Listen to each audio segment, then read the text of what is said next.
Why Seeping Bile is considered a good gem when enemies dies way before Seeping Bile does any damage to them, and I have seen this talked about in many forums. I have seen this in comment section down below in my videos as well.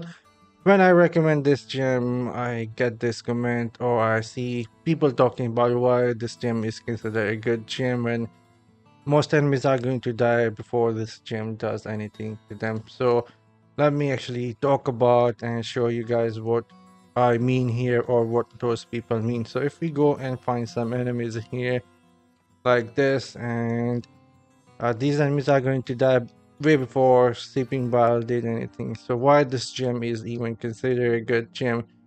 Shouldn't you like use some other gem that gives you damage like the Hellfire Fragment, or could be any other gem that is going to give you damage? And today I'll show you guys why Sleeping Bile is considered a good gem. So let me kill this again here, and let me go back to down, and I'll show you guys why this gem is considered a good gem, and the game just don't want me to leave. But you can see against this guy here, Seeping Bile is doing damage, so that is like really good way to use Seeping Bile. But I'll be showing you guys why Seeping Bile is considered a good gem. Let me use my magic and teleport back to town in an instant. Alright, we are back in town, and first off, if you are just standing and killing enemies like this, then that is a wrong way to play and use Sleeping Bile. That is not how Sleeping Bile is going to be utilized. The right way to use the Sleeping Bile is just having the feel for your damage.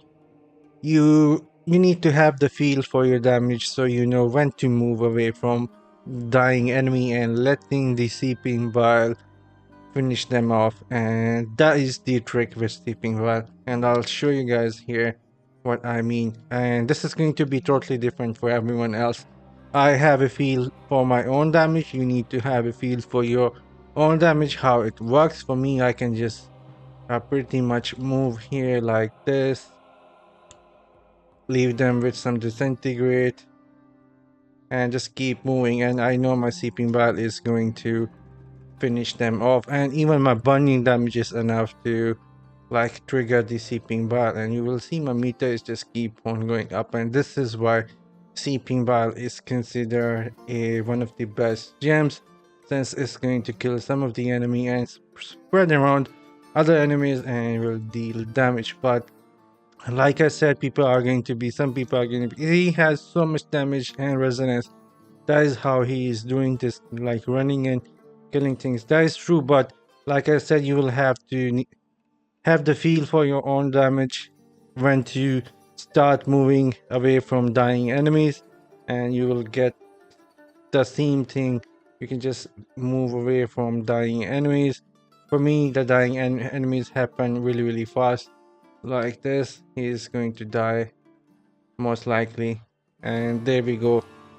That is how you play with Seeping Bile, and it is also really good against these bosses. Does a lot of damage, and with Grace of the Flagellant, it also does the dot hits that trigger Grace of the Flagellant 4-piece set bonus.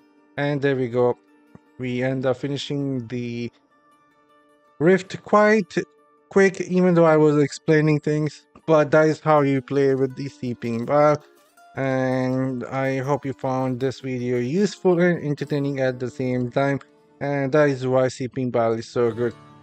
You can just infect enemies with poison and leave them for dying, and Sleeping Bile is going to finish them off and spread to other enemies around as well. And this is why this gem is considered one of the best. And like I was saying, it is also going to trigger the 4-piece Grace of the Flagellant here. It does dot hits, and that is going to trigger the 4-piece bonus here. Each time you damage an individual enemy 5 times, you will do 6,368 damage to that enemy. That damage is going to be different for you. It's based on your base damage of the character, but yeah, you get the point. And I'm signing off. I'll see you guys later with something else. Till then, have fun and take care, guys.